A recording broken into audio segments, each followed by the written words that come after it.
There was a time when your combo meal came in neon packaging, your soda glowed like a rave stick, and your burger had more lore than Game of Thrones. This wasn't food, it was dinner theater on a plastic tray.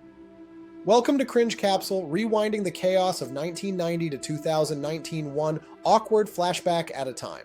Strap in.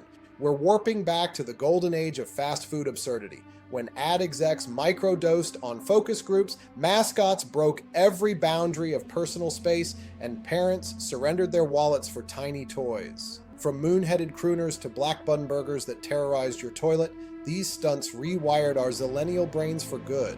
Tonight's menu: 8 fever dream icons served medium rare and meme ready. No fluff, just the juiciest bits, because you've got about 12 minutes before your fries get cold. Let's dig in. The Creepy King? Flashback to 2004. Burger King hires the mad scientists at ad agency Crispin Porter plus Bogusky and tells them, "We want buzz." The ad execs reply, "Cool. How do you feel about a silent monarch who violates every rule of personal space?" Thus, the king is reborn, a 6-foot throne refugee with a frozen plastic grin and the vibe of a wax figure that woke up hungry. No jingle, no dialogue, just jump cuts of this mask-headed royal lurking under bed covers, peering through suburban windows, or materializing beside commuters like an HR violation in tights. The crown never moves, the smile never blinks. He simply presents a croissantwich as if it's the newborn prince. America reacts with equal parts laughter and primal terror. Exactly the point. Within weeks, Creepy King memes flood MySpace, late-night hosts roast him, and sales of breakfast sandwiches spike. Burger King milks the moment. Halloween masks fly off shelves. Xbox releases Sneak King, a stealth game where you distribute Whoppers from shrubbery. College kids stage king bombing photo ops, ambushing roommates at 3 a.m. It's viral marketing before we had a word for it, proof that unsettling beats forgettable every time. Corporate eventually blinks. In 2011, executives retire the monarch, insisting consumers needed clearer product focus. Translation: moms complained he was nightmare fuel.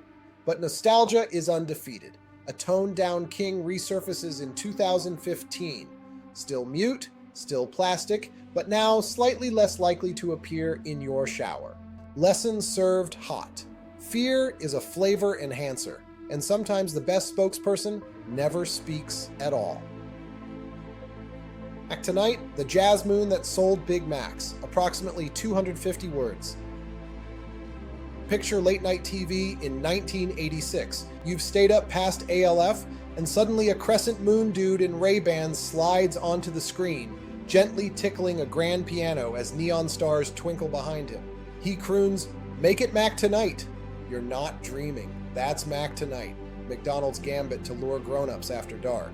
Why the moonhead? Simple math, apparently. Moon equals night, night equals dinner traffic. So an LA prop shop molds a fiberglass crescent, slaps it on contortionist actor Doug Jones, future fish man in the shape of water, and sets him loose in velvet tuxes. Kids are mesmerized, parents weirdly into it. Late night burger sales bump enough that the ads go national within months. But success has gravity. The tune riffs on Bobby Darin's Mac the Knife, and Darin's estate is not loving it. They sue for copyright infringement. By '89, McDonald settles and mothballs the moon. That should have been the end, but the internet has a long memory and a warped sense of humor.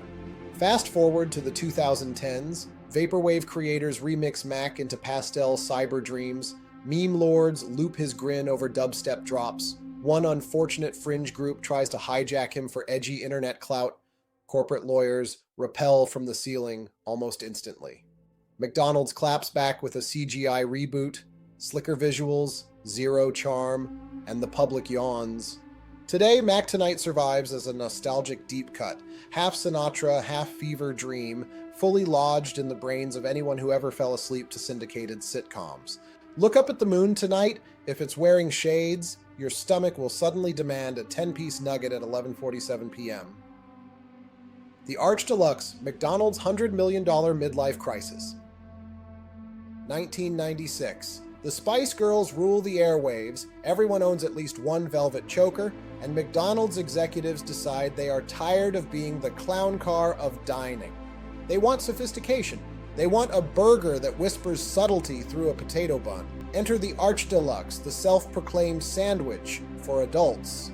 The recipe reads like fast food cosplay as fine dining: peppered bacon, leaf lettuce placed with tweezers, and a Dijon mustard mayonnaise the commercials treat like vintage champagne. McDonald's even hires a classically trained chef to stand in a spotless test kitchen and say, with a straight face, that this is cuisine.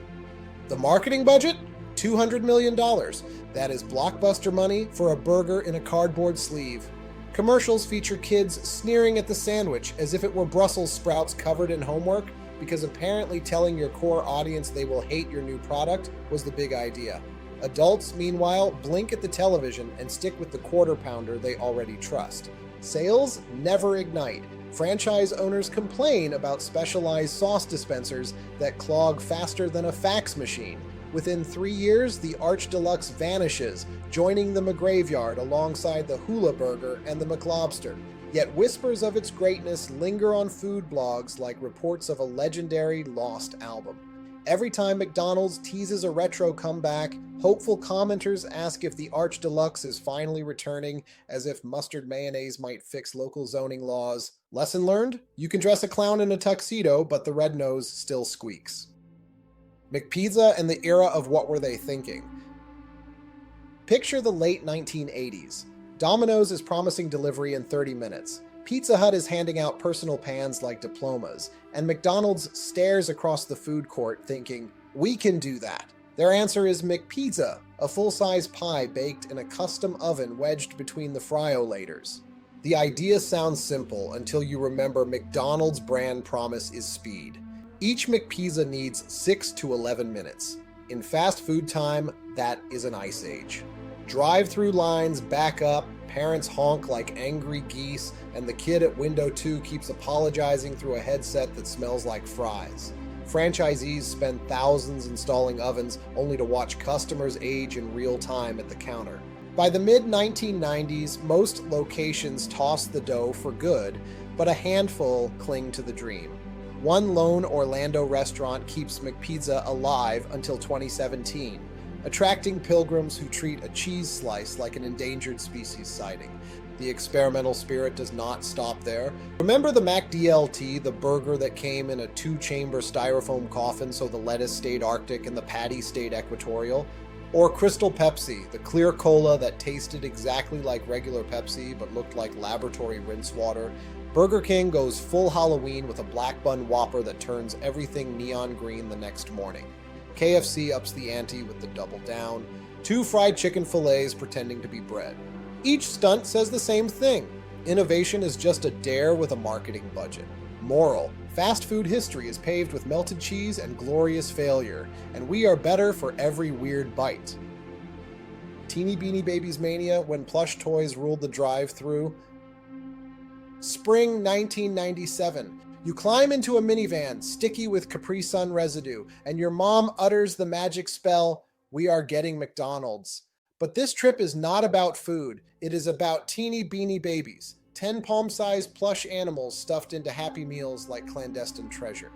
The promotion detonates instantly. Adults line up at dawn, buying Happy Meals by the dozen and dumping the fries in the trash just to hoard mini plush platypuses. Some locations impose 2 toy limits. Others slap handwritten signs on the windows. No more beanies, please stop yelling.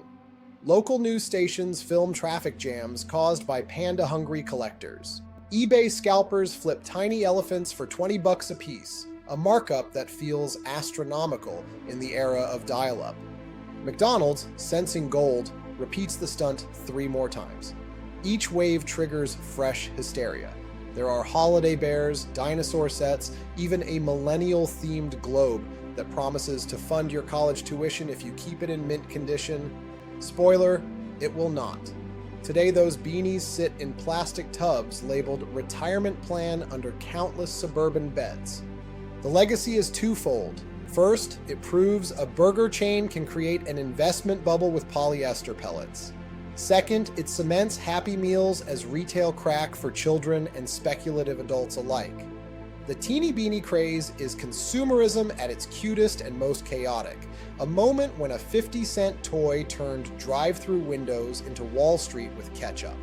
Lesson: never underestimate the power of limited edition fluff. Halloween Boo Buckets, plastic pumpkins of pure joy. October 1986. McDonald's swaps the standard Happy Meal box for a bright orange jack-o'-lantern pail called McPunk'n. Two sidekicks follow: McBoo, a ghostly white bucket, and McGoblin, a mischievous green one. Each comes packed with nuggets, fries, and a toy, then heads home to moonlight as a trick-or-treat container, Lego vault, or sandbox shovel. Children treat the buckets like heirlooms. They are indestructible. You can drop one from a treehouse and it merely scuffs. Some versions glow in the dark, others feature snap-on lids shaped like witch hats or cookie cutters. For an entire generation, the arrival of Boo Buckets signals the official start of spooky season, on par with costumes and classroom cupcakes. Then, somewhere in the 2000s, they vanish without ceremony. One autumn, the drive-thru hands you a plain cardboard box, and the absence feels personal. Millennials mourn in comment sections, spinning urban legends about warehouse pallets of forgotten pumpkins. Fast forward to 2022. McDonald's announces the return of Boo Buckets for a limited run.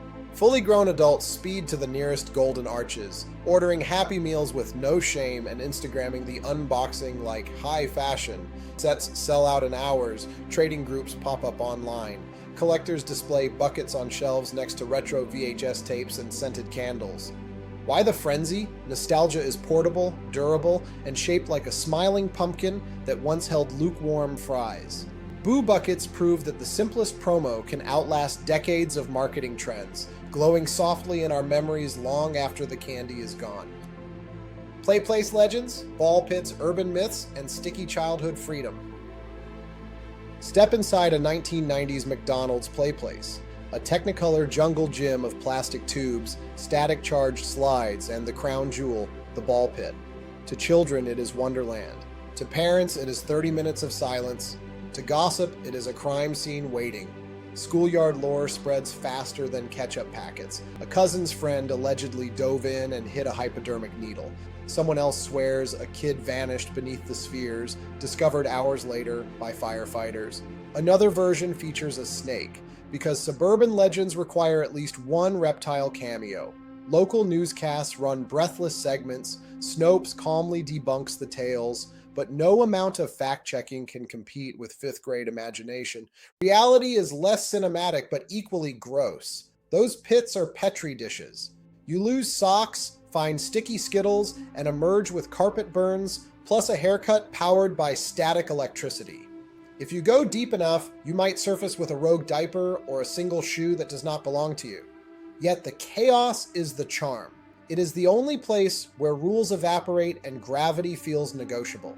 By the late 2000s, liability fears and sanitation costs outweigh joy. Many franchises rip out play places for coffee bars and touchscreen kiosks. The surviving pits become endangered habitats, photographed like rare wildlife. Millennials reminisce about the ball pit the way older generations talk about unsupervised creek swimming. Hazardous, magical, and absolutely formative. Lesson: childhood myth-making is stronger than bleach, and a little danger, real or imagined, made those Happy Meals taste even better. And there you have it, a full course meal of fast food fever dreams that had us questioning reality one Happy Meal at a time. From crooning moon men to black bun burgers that turned our poop neon, the 90s and 2000s weren't just about fries. They were an experience. Thanks for joining us down this grease-slicked memory lane. If you laughed, cringed, or just whispered, "Wait, that did happen," hit that like button, smash subscribe, and join us here at Cringe Capsule, where we rewind the chaos of 1990 to 2019 one awkward flashback at a time.